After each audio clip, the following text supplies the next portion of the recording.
Assalamualaikum warahmatullahi wabarakatuh. Berjumpa lagi.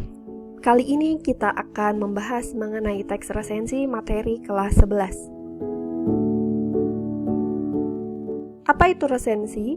Resensi merupakan tulisan yang memberikan penilaian terhadap suatu karya, baik fiksi dan non-fiksi, pementasan drama atau musik, dan film dengan cara mengungkapkan segi keunggulan dan kelemahannya secara objektif.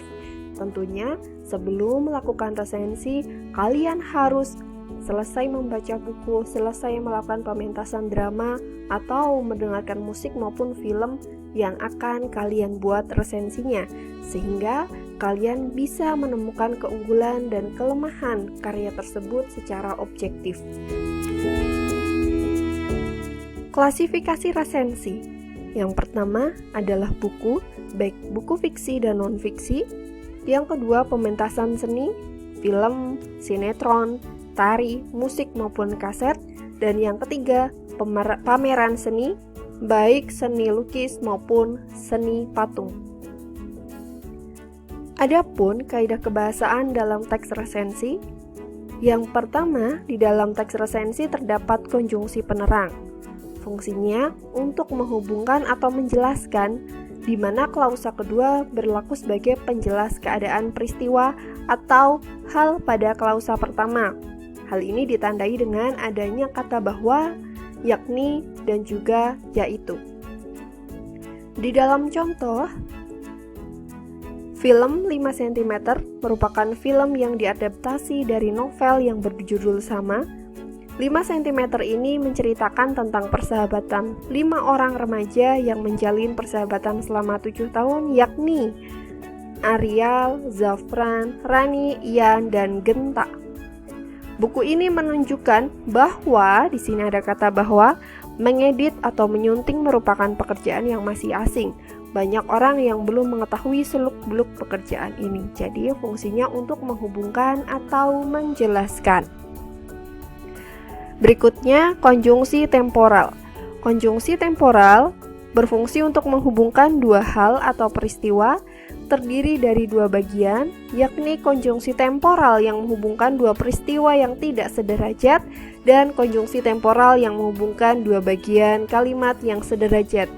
Kata-kata yang termasuk ke dalam konjungsi temporal yaitu kata sejak, kemudian, sebelum, ketika, akhirnya, semenjak, setelah, sementara, dan kata sejenis lainnya. Di dalam contoh, buku-buku yang menulis kesalahan penggunaan bahasa sebenarnya sudah cukup banyak. Namun sayang, umumnya buku-buku itu berkisar soal kesalahan di bidang ejaan. Sementara, buku yang membahas soal paragraf secara tersendiri boleh kita bilang masih kurang. Di sini ada kata sementara.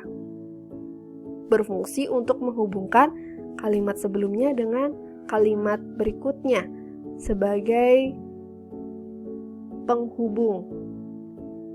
Andrea Hirata seringkali menghadirkan nilai-nilai pendidikan dan nilai moral dalam novel-novelnya.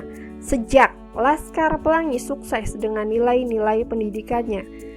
Nah, di sini ada kata sejak yang berfungsi sebagai penghubung. Jadi, konjungsi temporal bisa berada di awal kalimat maupun di tengah-tengah.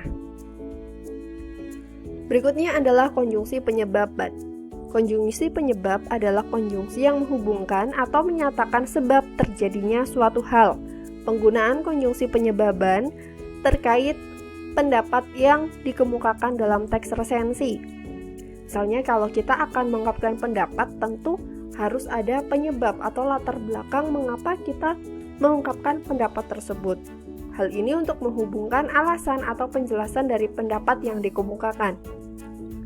Contoh konjungsi penyebaban adalah karena dan juga sebab. Di sini ada kata karena untuk menyatakan alasan dari kalimat pertama. Buku ini merupakan kumpulan artikel yang pernah dimuat di berbagai media massa.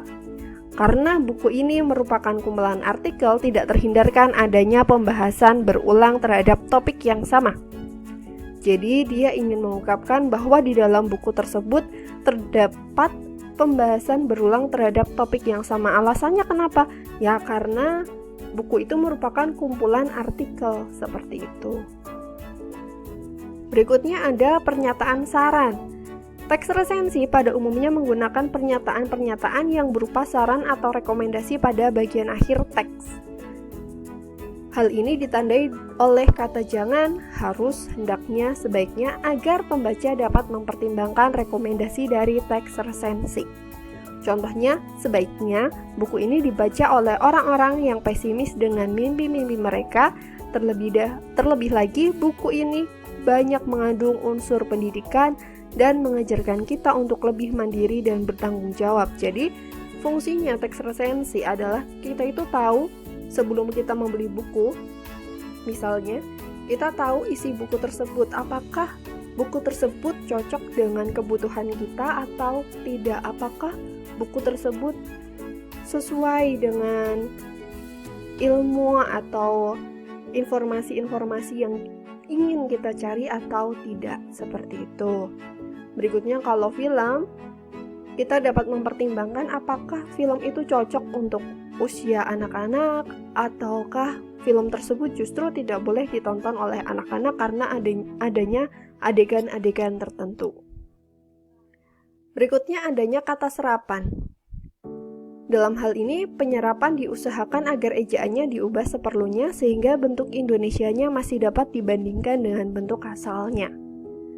Jadi, bahasa Indonesia sendiri termasuk bahasa yang berkembang sehingga banyak menyerap kata-kata asing.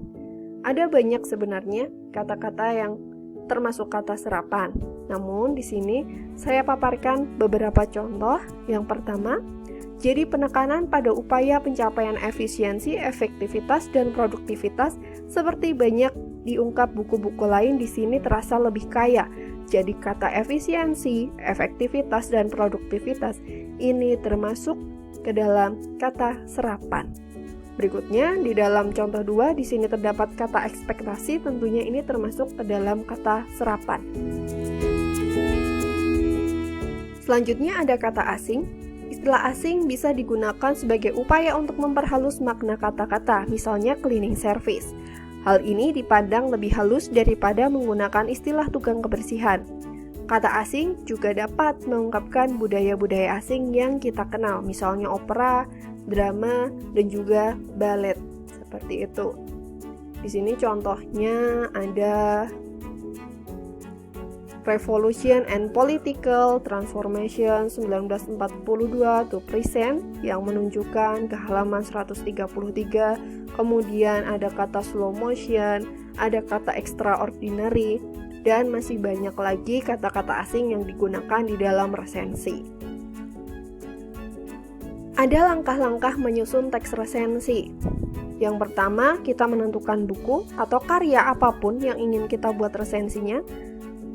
Berikutnya kita catat identitas bukunya, lalu membaca isi buku, kemudian membuat ikhtisar atau sinopsis buku, karena tentunya orang yang membaca resensi selain mengetahui kelemahan atau keunggulan isi buku juga harus mengerti sedikit tentang sinopsisnya, mengerti sedikit tentang isinya.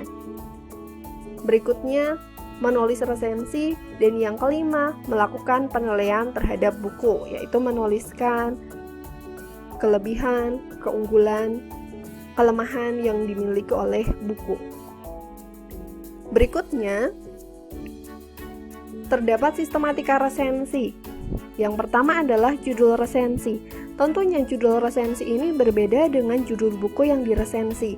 Untuk itu, judul resensi hendaknya provokatif atau menarik, tidak terlalu panjang dan sesuai dengan isi resensi. Dan judul itu tentunya harus dibuat menarik sehingga membuat orang-orang ingin membacanya. Hindari judul yang bersifat semu, menipu pembaca karena ingin memberi kejutan dan menarik perhatian, apalagi kalau isi pernyataan yang sebenarnya tidak tercermin dalam tulisan. Contoh judulnya, stroke, kenal perlu, kena jangan. Kemudian ada teori kesusastraan, beberapa persoalan. Meningkatkan penjualan, strategi memotivasi pembeli. Tentu ini bukan judul bukunya, tetapi ini adalah judul resensinya. Berikutnya ada identitas buku yang diresensi. Bisa identitas karya. Kalau itu film ya disesuaikan, maka identitas filmnya seperti itu. Kalau buku, identitasnya meliputi judul buku, penulis, tahun terbit, penerbit, kota terbit, jumlah halaman, kemudian ada nomor edisi terbit. Kalau film bisa judul film, kemudian produsernya, sutradaranya, lalu pemainnya siapa saja, seperti itu. Berikutnya, pendahuluan, yaitu sebuah uraian yang ditulis sebelum masuk pada substansi buku yang diresensi. Pendahuluan resensi ini isinya bisa memperkenalkan pengarang, tujuan si pengarang mengarang buku itu apa, keunikan buku yang diresensi, mengungkapkan kesan pertama yang muncul setelah melihat buku yang akan diresensi. Kemudian uraian pendahuluan atau pembuka tujuannya untuk menarik pembaca agar mau membaca resensi sebuah buku. Jadi di awal itu kita paparkan dulu tentang si pengarang, tentang kenapa pengarang ingin menulis buku tersebut, latar belakangnya apa, sehingga pembaca itu tertarik untuk membaca. Contohnya, setelah vakum lama dan membuat banyak penggemarnya penasaran, Andrea Hirata kembali menggegerkan dunia perbukuan. Nah, ini kan kalimatnya sangat menarik ya. Wah, sudah lama tidak menulis, kemudian dia menggegerkan dunia perbukuan. Itu kan membuat kita tertarik menggegerkan yang seperti apa. Kita kan akan heran seperti itu sebagai pembaca. Berikutnya isi buku. Isi buku berisi sinopsis buku yang diresensi. Jadi cerita atau isi buku secara singkat. Berikutnya adalah keunggulan buku. Tentunya ini dituliskan secara objektif. Penilaian tentang keunggulan dan kelemahan buku yang diresensi perlu ada dalam sebuah resensi dan dipaparkan secara objektif tentang bahasa yang digunakan, kelancaran penjelasan, pembatasan bab, kelengkapan isi, kualitas pencetakan, dan sebagainya. Paparan tentang keunggulan ini perlu mendapatkan penekanan lebih dibandingkan kelemahan buku. Seorang yang meresensi dapat menilai keunggulan buku dari segi penggunaan bahasa maupun kelancaran penjelasan melalui kegiatan membandingkan buku sejenis, baik yang ditulis oleh pengarang yang sama atau pengarang yang berbeda. Jadi di sini kita boleh membandingkan sebuah karya. Selain keunggulan juga ada kekurangan. Kekurangan buku juga perlu dikemukakan pada sebuah resensi. Di sini bisa apa yang kita lihat kekurangannya, yaitu kesalahan cetak, sistematikanya, kemudian penerjemahannya, kondisi buku, bahasa, dan data-data pendukung yang digunakan di dalam buku. Kekurangan ini harus dipertanggungjawabkan juga, supaya kita nggak asal ngomong, tetapi benar-benar didasarkan pada data. Berikutnya adalah penutup. Tujuan resensi adalah untuk mengarahkan pembaca terhadap buku yang perlu dibaca. Pada penutup resensi berisi ajakan sekaligus pesan pengarang atau bahkan sebuah kesimpulan dari buku yang diresensi serta dapat menimbulkan kesan yang mampu menggugah pembaca. Jadi sebagai rekomendasi apakah buku ini perlu dibaca ataukah tidak, seperti itu. Nah, itu tadi adalah materi resensi. Demikian materi resensi yang bisa saya paparkan, semoga dapat membantu kalian untuk belajar. Saya akhiri video kali ini. Terima kasih. Wassalamualaikum warahmatullahi wabarakatuh.